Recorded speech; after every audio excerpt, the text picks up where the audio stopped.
各位乡亲父老大家好，我是副官，我专来苗栗咯，来苗栗为大家乡亲服务，开件户内旅行社，欢迎大家来哦。客家话的部分交给瓜哥，猪扒猪。那苦差事这些就是交给安安这样。哎，安安，你还在吗？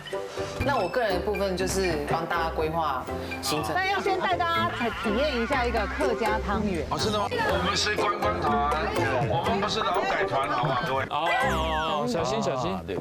这趟的旅游乖乖的。我好期待，梁耀群，你回去之后会怎么评论？就是一直爬上爬下，爬上爬下，爬上爬下，爬上爬下。不行。等下，我有绑紧吗？拿住了！我觉得活来旅行社是这样，就是你敢报名的话，你就是非常勇敢。